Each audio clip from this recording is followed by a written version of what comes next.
السلام علیکم ورحمۃ اللہ وبرکاتہ۔ امید کرتا ہوں سب دوست احباب خیر و عافیت سے ہوں گے۔ انشاءاللہ آج ہم سحری کھانے اور اس کی فضیلت کے تعلق سے جو احادیث ہیں صحیح بخاری اور مسلم میں وہ سنیں گے اور اس کے فوائد دیکھیں گے۔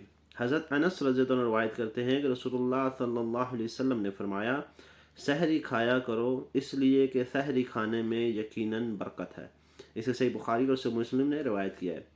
اس کے فوائد یہ ہیں کہ اس سے معلوم ہوا کہ سحری کے وقت اٹھ کر سحری کھانا مسنون ہے، چاہے تھوڑا حصہ ہی کھا لیا جائے، لیکن اس کھانے میں برکت ہے اور اس وقت کھانے پینے سے سارا دن اس کی قوت اور توانائی برقرار رہتی ہے۔ اس کے برعکس جو شخص رات کو ہی کھا پی کر سو جائے تاکہ سحری کے لیے اٹھنا نہ پڑے، یا سحری بہت جلدی کھا لے اس کے آخری وقت میں نہ کھائے، تو اسے جلدی ہی بھوک پیاس ستانے لگ جاتی ہے، کیونکہ ان دونوں صورتوں میں بھوکا پیاسا رہنے کا وقفہ بڑھ جاتا ہے، جس سے یقیناً روزے دار کو تکلیف ہوتی ہے۔ سبحان اللہ اکبر۔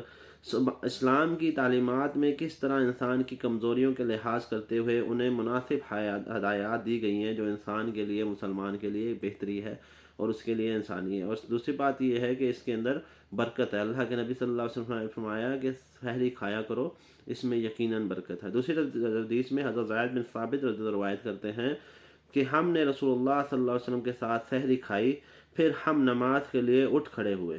ان سے پوچھا گیا سحری کے خاتمے اور نماز کے درمیان کتنا وقفہ تھا، تو انہوں نے فرمایا 50 یا 60 آیات پڑھنے کی مقدار۔ اسے صحیح بخاری اور صحیح مسلم نے روایت کیا ہے۔ اس حدیث سے معلوم ہوا کہ سحری بالکل آخری وقت میں کھائی جائے، یہی سنت طریقہ ہے، تاکہ صبح صادق سے پہلے پہلے کھا لی جائے۔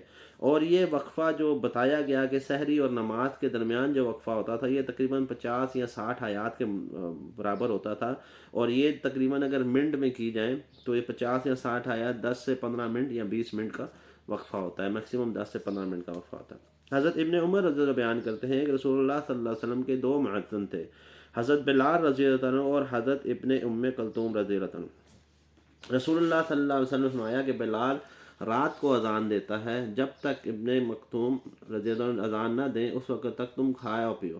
حضرت عمر رضی اللہ عنہ نے فرمایا کہ ان دونوں کی اذانوں کے درمیان اتنا ہی وقفہ ہوتا تھا کہ یہ بلال رضی اللہ عنہ اذان دے کر اترتے اور پھر دوسرے جو ہیں اذان دینے کے لیے چڑھ جاتے۔ اسے صحیح بخاری اور صحیح مسلم نے روایت کیا ہے۔ اس سے معلوم ہوا کہ عہد رسالت میں صبح کے وقت دو مؤذن ہوتے تھے اور 2 اذانیں دی جاتی تھیں۔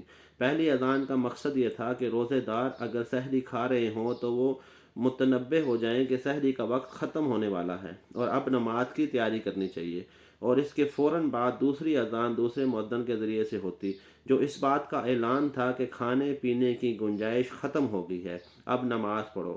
یہ معمول صرف رمضان میں ہی نہیں تھا، حدیث کے الفاظ سے معلوم ہوتا ہے کہ مستقل عمل تھا۔ یہ دونوں اذانیں ابھی بھی مسجد نبوی اور مسجد حرام میں جاری ہیں اور اس کا سنت کا اہتمام کیا جاتا ہے۔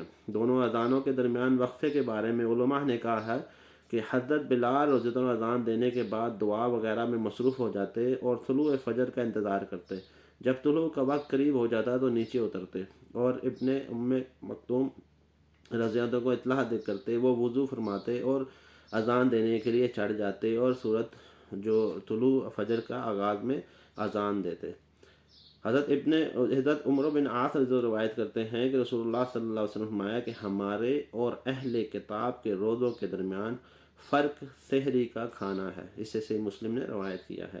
اس حدیث میں گویا سحری کھانے اور امت مسلمہ کی امتیازی خصوصیت بیان کی گئی ہے جس سے اللہ نے اس امت کو نوازا ہے، اور اللہ کے نبی صلی اللہ علیہ وسلم نے یہ بھی واضح کر دیا کہ ہمارے اور اہل کتاب کے روزوں کے درمیان فرق سحری ہے، کیونکہ اہل کتاب سحری نہیں کیا کرتے تھے اور وہ رات کو کھاتے تھے اور پھر اسی طرح روزہ تھا، لیکن اللہ تعالیٰ نے امت محمدیہ کے لیے یہ آسانی کی کہ ان کو سحری کا وقت دے دیا اور راحت کا وقت جو ہے اس میں کھانے پینے اور دوسری ضروریات کے لیے وقف کر دیا۔